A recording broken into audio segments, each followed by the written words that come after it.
Kita sering mengira bahwa banyaknya amal adalah bukti bahwa hati kita pasti semakin bersih. Padahal kenyataannya tidak selalu demikian. Amal adalah kendaraan, sedangkan hati adalah pengemudinya. Kendaraan yang bagus tidak akan membawa seseorang ke tujuan apabila pengemudinya salah arah. Begitu pula amal, sholat, puasa, sedekah, dakwah, menghafal Al-Quran, atau ibadah, apapun memang merupakan jalan menuju Allah, tetapi semuanya sangat bergantung pada keadaan hati ketika amal itu dilakukan. Sebab Allah bukan hanya melihat apa yang kita kerjakan, tetapi juga melihat apa yang tersembunyi di dalam hati kita. Bisa saja dua orang melakukan ibadah yang sama persis, gerakannya sama, bacaannya sama, waktunya sama, bahkan jumlah rakaatnya sama. Namun yang satu semakin dekat kepada Allah, sedangkan yang lain justru semakin jauh. Mengapa? Karena yang membedakan bukan bentuk amalnya, melainkan isi hati yang menyertainya. Pernahkah kita merasa bahwa semakin hari kita semakin banyak beramal, semakin rajin sholat, semakin sering membaca Al-Quran, semakin gemar bersedekah, semakin aktif menghadiri majelis ilmu, bahkan semakin sering membantu orang lain, tetapi di sisi lain ada sesuatu yang terasa berbeda di dalam hati. Bukannya semakin lembut, justru hati terasa semakin keras. Bukannya semakin mudah menerima nasihat, justru semakin sulit dikoreksi. Bukannya semakin rendah hati, malah diam-diam muncul perasaan bahwa kita lebih baik dibandingkan orang lain. Jika pernah merasakan keadaan seperti ini, maka ketahuilah bahwa kondisi tersebut bukan sesuatu yang mustahil terjadi. Bahkan para ulama sejak dahulu telah banyak mengingatkan bahwa bertambahnya amal belum tentu sejalan dengan bertambahnya kedekatan seorang hamba kepada Allah. Ada orang yang amalnya terus bertambah, tetapi hijab batinnya juga semakin tebal. Ada yang semakin sibuk dengan ibadah, namun justru semakin jauh dari keikhlasan. Ada pula yang semakin dikenal sebagai orang saleh, tetapi di dalam dirinya tumbuh penyakit-penyakit hati yang tidak pernah ia sadari. Inilah salah satu ujian paling halus dalam perjalanan menuju Allah, karena musuhnya bukan lagi kemalasan, melainkan rasa aman terhadap amal yang sudah dilakukan. Disinilah kita mulai mengenal apa yang disebut hijab batin. Banyak orang mengira hijab batin adalah sesuatu yang mistis atau hanya dialami oleh orang-orang tertentu. Padahal hijab batin adalah keadaan ketika hati mulai tertutup sehingga tidak lagi mampu menangkap cahaya petunjuk sebagaimana mestinya. Mata masih melihat, telinga masih mendengar, lisan masih berzikir, tetapi hati tidak lagi hidup. Ayat-ayat Al-Quran dibaca setiap hari, namun tidak lagi mengguncang jiwa. Nasihat didengar berkali-kali, tetapi tidak lagi mengubah akhlak. Sholat tetap dikerjakan, tetapi selesai sholat tetap mudah marah, mudah iri, mudah meremehkan orang lain, dan mudah merasa paling benar. Seolah-olah amal hanya bergerak di anggota badan, sedangkan hati tidak ikut bergerak menuju Allah. Inilah tanda bahwa yang mulai tertutup bukan pintu ibadah, melainkan pintu hati.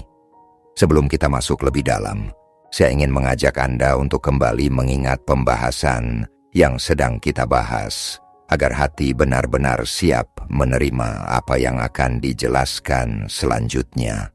Tujuan pembahasan ini bukan untuk membuat kita curiga terhadap setiap amal yang kita lakukan, bukan pula untuk menghakimi orang-orang yang tampak saleh. Justru sebaliknya, pembahasan ini adalah ajakan untuk bercermin kepada diri sendiri, karena semakin tinggi amal seseorang, justru semakin besar kemungkinan munculnya ujian yang tidak terlihat oleh mata. Setelah ini kita akan membahas penyebab-penyebab mengapa amal yang seharusnya menjadi cahaya justru berubah menjadi sebab tertutupnya hati. Oleh karena itu, cobalah mendengarkan dengan hati yang tenang, singkirkan terlebih dahulu keinginan untuk menilai orang lain, lalu arahkan seluruh pembahasan ini kepada diri kita sendiri. Sebab bisa jadi Allah sedang memperlihatkan sesuatu yang selama ini tidak pernah kita sadari, sesuatu yang tersembunyi di balik amal-amal yang selama ini kita banggakan. Penyebab pertama, mengapa amal yang semakin banyak justru dapat membuat hijab batin semakin tebal adalah karena hati mulai berpindah sandaran. Pada awal seseorang beribadah, biasanya ia merasa lemah. Ia sadar bahwa dirinya penuh dosa, penuh kekurangan, dan sangat membutuhkan rahmat Allah. Setiap selesai sholat, ia menangis karena merasa amalnya tidak layak diterima. Setiap selesai bersedekah, ia justru khawatir sedekahnya ditolak. Setiap selesai membaca Al-Quran, ia berdoa agar Allah tidak mencabut hidayah dari dirinya. Keadaan seperti ini adalah keadaan hati yang sehat, karena sandarannya masih kepada Allah. Namun perlahan-lahan, ketika amal semakin banyak dan pujian mulai berdatangan, sandaran itu mulai bergeser tanpa disadari. Seseorang tidak lagi bergantung kepada rahmat Allah, melainkan mulai bergantung kepada amalnya sendiri. Ia merasa, aku sudah sering tahajud, aku sudah banyak sedekah, aku sudah berdakwah bertahun-tahun, aku sudah menghafal sekian juz. Kalimat-kalimat seperti ini mungkin tidak pernah diucapkan secara lisan, tetapi diam-diam hidup di dalam hati. Ketika hati mulai merasa aman karena amalnya sendiri, saat itulah hijab mulai terbentuk. Sebab yang membuat seseorang selamat bukan banyaknya amal, melainkan rahmat Allah. Amal hanyalah sebab, sedangkan yang memasukkan seorang hamba ke dalam surga adalah kasih sayang Allah. Bayangkan seseorang yang sedang menyeberangi lautan menggunakan sebuah kapal. Selama perjalanan, ia selalu bersyukur kepada Allah karena telah diberi kapal yang kuat. Namun di tengah perjalanan, ia mulai mengagumi kapalnya sendiri. Ia lupa kepada sang pemberi keselamatan. Bahkan ia merasa kapal itulah yang akan menyelamatkannya. Padahal jika Allah menghendaki ombak besar datang, kapal sebesar apapun tidak akan mampu bertahan. Begitulah keadaan amal. Amal adalah kendaraan menuju Allah, tetapi keselamatan tidak berasal dari kendaraan itu. Keselamatan berasal dari Allah yang mengizinkan kendaraan tersebut sampai ke tujuan. Ketika seseorang mulai mengandalkan amalnya, ia perlahan melupakan zat yang menerima amal tersebut. Dan inilah awal mula hijab batin yang sangat halus, yang seringkali tidak disadari, bahkan oleh orang-orang yang paling rajin beribadah. Setelah seseorang mulai bersandar kepada amalnya sendiri, muncul penyakit hati berikutnya yang jauh lebih halus, yaitu merasa memiliki hak untuk mendapatkan kemuliaan di sisi Allah. Perasaan ini tidak selalu muncul dalam bentuk ucapan yang jelas. Bahkan seringkali ia tersembunyi di balik doa-doa yang tampak baik. Misalnya ketika seseorang mulai merasa, aku sudah beribadah selama bertahun-tahun, mengapa hidupku masih penuh ujian? Atau, aku sudah menjaga sholat, sudah bersedekah, sudah menjauhi maksiat, mengapa doaku belum juga dikabulkan? Kalimat-kalimat seperti ini tampak wajar jika dilihat dari sisi manusia, tetapi jika terus dipelihara, perlahan hati akan berubah.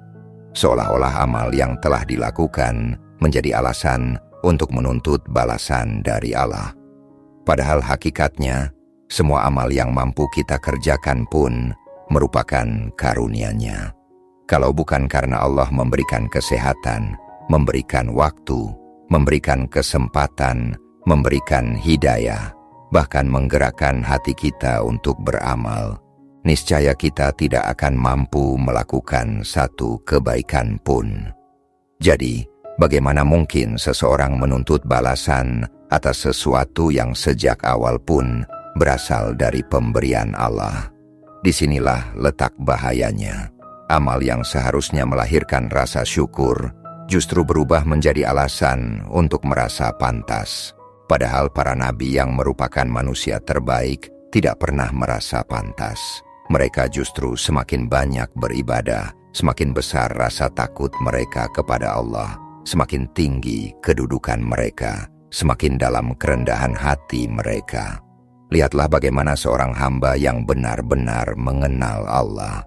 Ia tidak menghitung berapa kali ia sujud, tetapi ia lebih sibuk memikirkan apakah satu sujudnya diterima.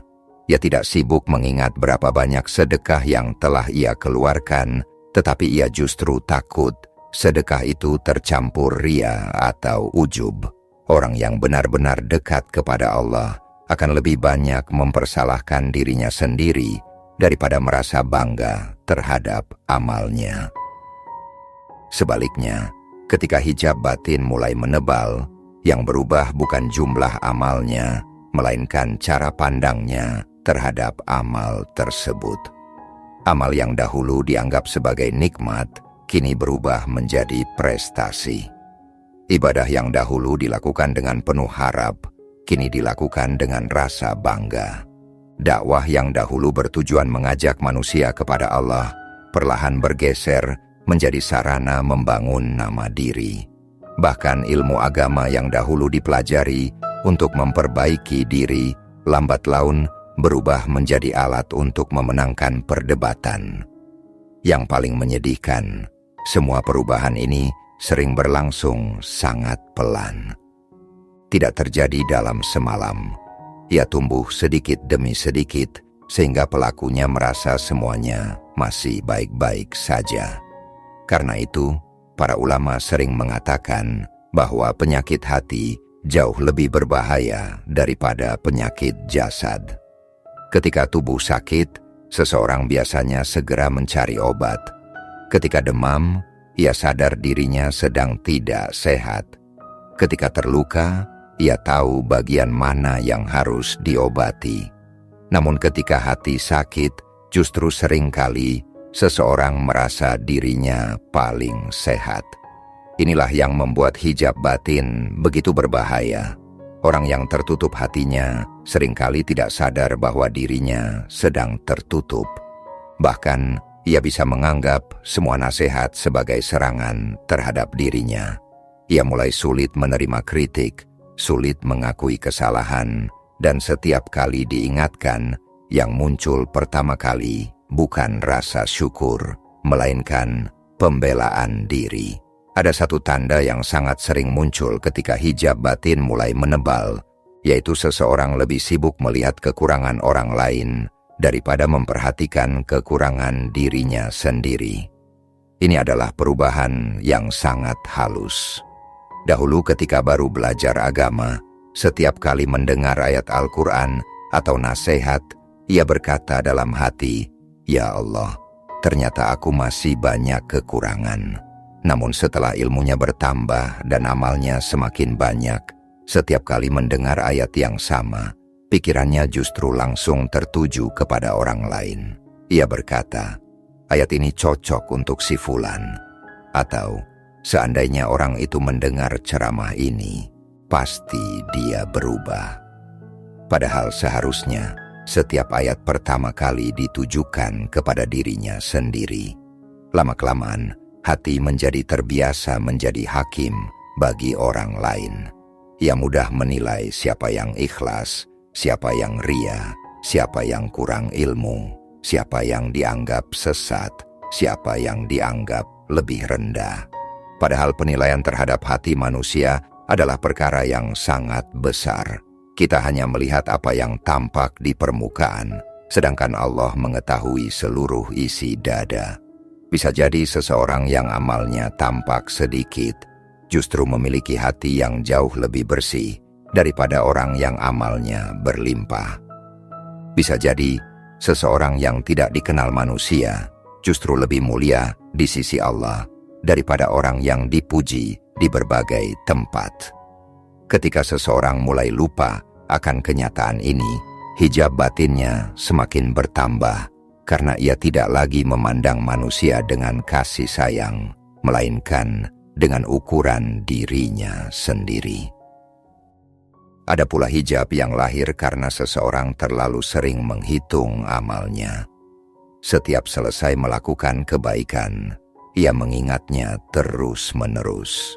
Ia hafal berapa kali telah khatam Al-Quran, berapa banyak sedekah yang pernah diberikan, berapa lama ia berdakwah, berapa banyak orang yang telah dibimbing, berapa jamaah yang hadir ketika ia berbicara, bahkan berapa banyak pujian yang pernah ia terima.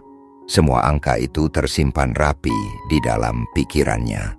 Padahal salah satu ciri orang yang benar-benar ikhlas adalah ia lebih mudah mengingat dosanya daripada mengingat amal baiknya.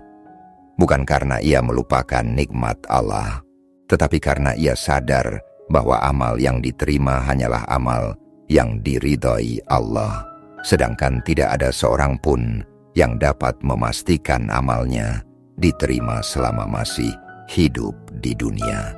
Semakin seseorang menghitung amalnya, semakin besar peluang munculnya rasa memiliki. Dan ketika rasa memiliki itu tumbuh, ia akan sulit merasakan kefakiran di hadapan Allah. Padahal inti dari seluruh ibadah adalah menyadari bahwa kita adalah hamba yang fakir, lemah, dan sepenuhnya membutuhkannya. Begitu hati kehilangan rasa membutuhkan Allah, ibadah mulai kehilangan ruhnya. Gerakan masih dilakukan, bacaan masih diucapkan, kegiatan keagamaan tetap berjalan, tetapi hubungan batin dengan Allah perlahan menjadi kering.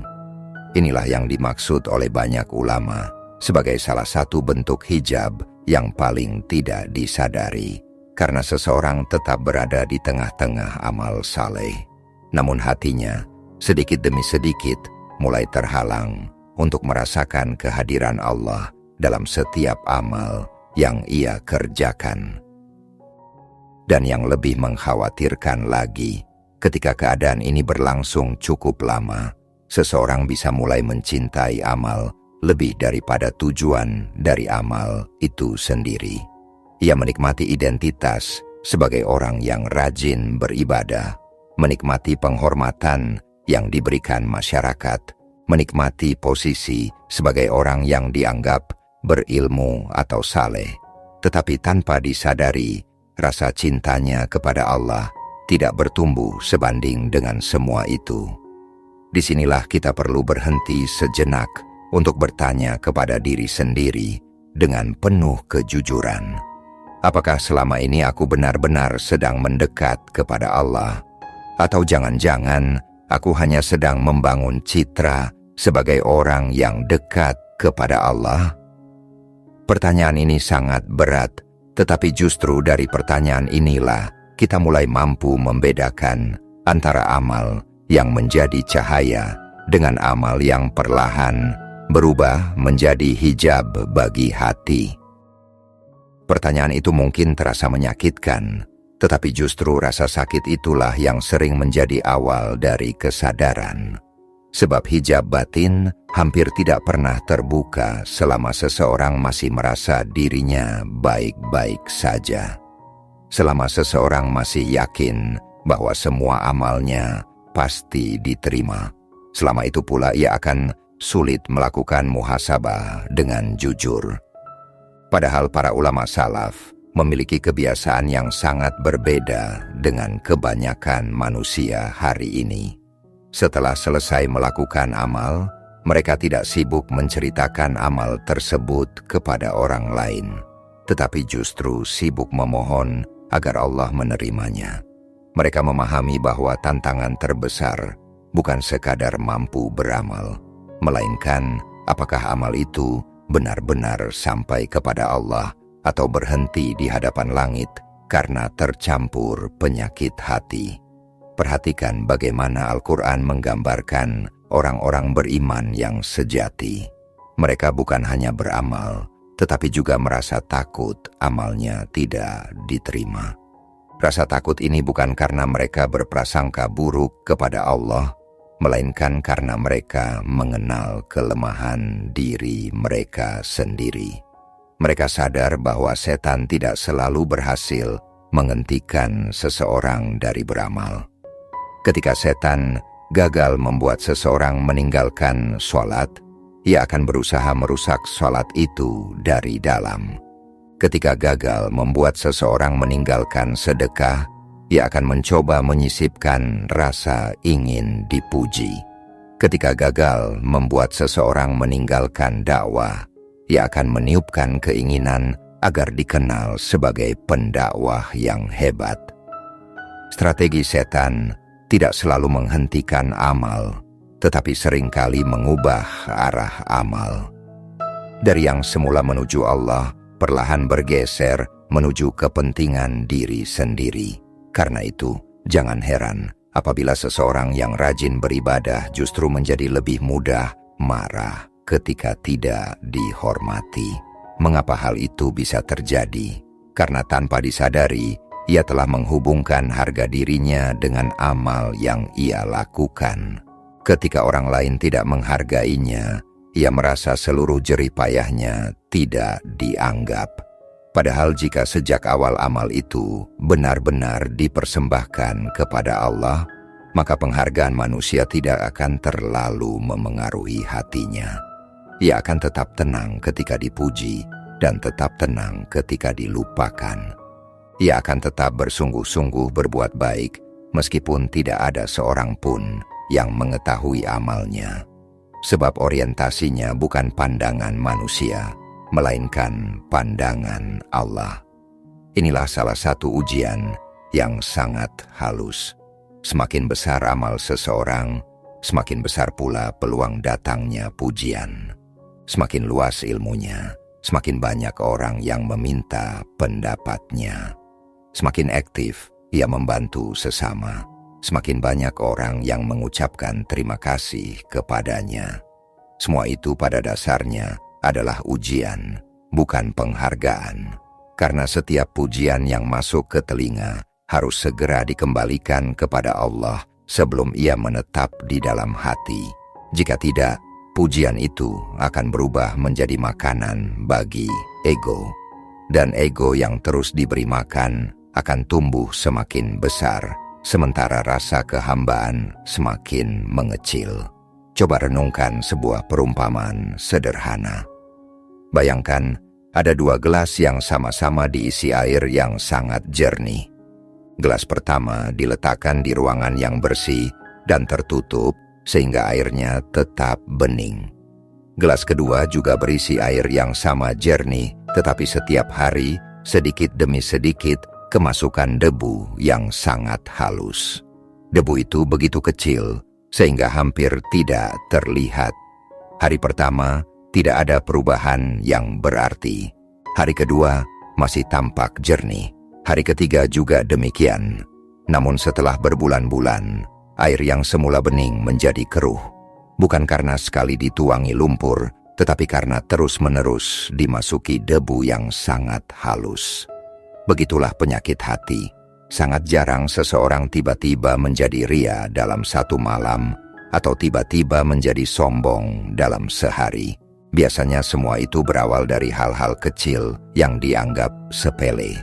Menikmati satu pujian, mengingat satu amal, merasa lebih baik dalam satu kesempatan, lalu tidak segera memohon ampun kepada Allah. Sedikit demi sedikit, hati yang semula jernih mulai tertutup. Karena itu, para ulama lebih takut kepada kesombongan yang tersembunyi daripada kesombongan yang tampak. Kesombongan yang tampak masih mungkin disadari oleh pelakunya, tetapi kesombongan yang tersembunyi seringkali justru dibungkus dengan pakaian ibadah. Seseorang tampak rendah hati dalam ucapan, tetapi diam-diam merasa dirinya lebih dekat kepada Allah daripada orang lain. Ia berbicara lembut, tetapi di dalam hatinya muncul rasa bahwa hanya dirinya yang memahami agama dengan benar. Ia menolak dipuji dengan lisannya, tetapi hatinya merasa senang ketika orang terus memujinya. Semua ini adalah penyakit yang sangat lembut, sehingga seseorang bisa menghabiskan puluhan tahun beribadah tanpa pernah menyadari bahwa penyakit itu sedang tumbuh di dalam dirinya. Lebih jauh lagi, hijab batin juga dapat muncul ketika seseorang mulai mencintai kedudukan yang diberikan oleh amalnya. Pada awalnya, ia belajar agama karena ingin mengenal Allah. Lalu ia mulai dipercaya mengajar. Kemudian semakin banyak orang datang mendengarkan. Tidak lama kemudian, namanya mulai dikenal. Di titik inilah muncul persimpangan yang sangat menentukan. Apakah ia akan tetap menjaga niatnya hanya untuk Allah, atau justru mulai menikmati kedudukan yang lahir dari amal tersebut? Sebab kedudukan itu sangat memabukkan. Ia tidak terlihat seperti harta, tetapi mampu membuat hati merasa tinggi.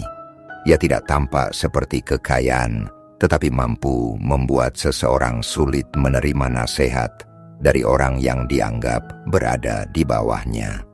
Yang menarik adalah semakin tinggi kedudukan seseorang di mata manusia, seharusnya semakin rendah ia merasa di hadapan Allah. Mengapa? Karena ia sadar bahwa setiap ilmu yang disampaikan akan dimintai pertanggungjawaban. Setiap nasihat yang diucapkan akan ditanya apakah sudah diamalkan. Setiap amanah yang diterima akan dipertanyakan bagaimana ia menjaganya. Orang yang benar-benar mengenal Allah tidak merasa ringan ketika mendapatkan kedudukan. Ia justru semakin takut, semakin besar amanah, semakin banyak ia menangis dalam doa, semakin luas pengaruhnya, semakin sering ia memohon agar Allah tidak menyerahkan dirinya kepada hawa nafsunya, walaupun hanya sekejap. Berbeda dengan orang yang mulai tertutup hatinya, semakin besar pengaruh yang ia miliki, semakin besar pula rasa percaya dirinya kepada kemampuan sendiri. Ia mulai merasa bahwa dakwah berkembang karena kepandaiannya berbicara. Ia merasa majelis menjadi ramai karena ilmunya. Ia merasa banyak orang berubah karena usahanya. Padahal ia lupa bahwa yang membolak-balikan hati manusia hanyalah Allah. Tidak ada satupun manusia yang mampu memberikan hidayah kepada orang lain jika Allah tidak menghendakinya. Kita hanya menyampaikan, sedangkan Allah yang membuka hati. Kita hanya menanam benih, sedangkan Allah yang menumbuhkan. Ketika seseorang mulai mengambil bagian yang seharusnya hanya milik Allah, saat itulah hijab batin semakin menebal tanpa ia sadari. Maka kita mulai memahami bahwa masalahnya bukan terletak pada banyaknya amal. Amal saleh tidak pernah menjadi penyebab kebinasaan. Yang menjadi masalah adalah apa yang dilakukan hati terhadap amal tersebut. Amal itu suci, tetapi hati bisa mengotorinya. Amal itu cahaya, tetapi nafsu bisa mengubah cara seseorang memandang cahaya itu. Amal itu jalan menuju Allah, tetapi ego mampu menjadikan jalan tersebut berbelok menuju diri sendiri. Dan selama seseorang belum memahami perbedaan yang sangat halus ini, ia akan terus menambah amal demi amal. Sementara pada saat yang sama, ia tidak menyadari bahwa hijab di dalam hatinya juga sedang bertambah sedikit demi sedikit. Semoga dari pembahasan ini kita semua menyadari bahwa yang paling perlu kita jaga bukan hanya banyaknya amal, tetapi juga kebersihan hati yang menyertai setiap amal tersebut. Sebab di hadapan Allah, bukan hanya tangan yang bersedekah yang dinilai, bukan hanya kaki yang melangkah ke masjid yang diperhatikan, bukan hanya lisan yang berzikir yang didengar, tetapi juga hati yang menjadi tempat lahirnya niat, keikhlasan, rasa takut, rasa berharap, dan ketundukan kepadanya. Amal yang sedikit tetapi lahir dari hati yang ikhlas bisa menjadi sangat besar di sisi Allah. Sebaliknya, amal yang tampak besar di mata manusia bisa menjadi ringan, bahkan tidak bernilai apabila dipenuhi ria, ujub, kesombongan, atau rasa bangga terhadap diri sendiri. Karena itu, jangan pernah berhenti beramal hanya karena takut ria. Teruslah beramal, tetapi jangan pernah berhenti memperbaiki niat. Jangan berhenti bersedekah hanya karena khawatir dipuji, tetapi mintalah kepada Allah agar hati tetap ikhlas. Jangan berhenti menuntut ilmu hanya karena takut menjadi sombong, tetapi teruslah memohon agar ilmu tersebut melahirkan rasa takut kepada Allah. Jangan berhenti berdakwah hanya karena khawatir terkenal, tetapi jadikan setiap langkah sebagai bentuk penghambaan kepadanya. Sebab yang Allah inginkan bukan hamba yang sempurna, melainkan hamba yang terus-menerus memperbaiki dirinya dan selalu kembali kepadanya ketika menyadari kekurangannya. Marilah kita menjadi hamba yang setiap selesai beramal tidak sibuk menghitung amalnya, tetapi sibuk memohon agar amal itu diterima. Menjadi hamba yang ketika dipuji segera mengembalikan segala pujian kepada Allah. Menjadi hamba yang ketika diberi kesempatan berbuat baik justru semakin merasa kecil di hadapannya. Dan menjadi hamba yang setiap hari lebih sibuk memperbaiki dirinya sendiri daripada mencari kekurangan orang lain. Karena hati yang terus dijaga dengan muhasabah, istighfar, dan keikhlasan akan semakin terbuka menerima cahaya petunjuk, sedangkan hati yang dipenuhi kebanggaan terhadap amal perlahan akan tertutup oleh hijab yang tidak disadarinya. Mari kita akhiri pembahasan ini dengan berdoa. Allahumma ya muqallibal qulub, tsabbit qulubana ala dinik. Ya Allah, Zat yang maha membolak-balikan hati, teguhkanlah hati kami di atas agama-Mu. Ya Allah, jangan Engkau jadikan amal-amal kami sebagai sebab tumbuhnya kesombongan, ujub, ria, atau merasa lebih baik daripada saudara-saudara kami. Jadikan setiap sholat kami menambah kekhusyukan, setiap sedekah kami menambah keikhlasan, setiap ilmu yang kami pelajari menambah rasa takut kepadamu, dan setiap amal saleh yang kami lakukan semakin mendekatkan kami kepada rahmat dan ridha-Mu. Ya Allah, bersihkan hati kami dari penyakit yang kami sadari maupun yang tidak kami sadari. Bukakanlah hijab yang menghalangi kami untuk mengenal-Mu, mencintai-Mu, dan merasakan manisnya beribadah kepadamu. Jangan biarkan kami tertipu oleh banyaknya amal, tetapi karuniakanlah kepada kami hati yang selalu merasa fakir di hadapan-Mu, hati yang selalu berharap kepada rahmat-Mu, dan hati yang selalu takut apabila amal kami tidak Engkau terima. Ya Allah, terimalah amal ibadah kami.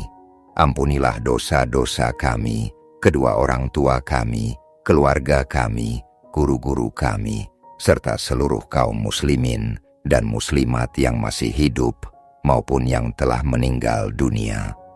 Wafatkanlah kami dalam keadaan husnul khatimah. Kumpulkan kami bersama Rasulullah di surga-Mu tanpa hisab dan tanpa azab. Sesungguhnya Engkaulah Zat yang maha mendengar setiap doa dan maha mengabulkan setiap permohonan. Amin, ya Rabbal Alamin.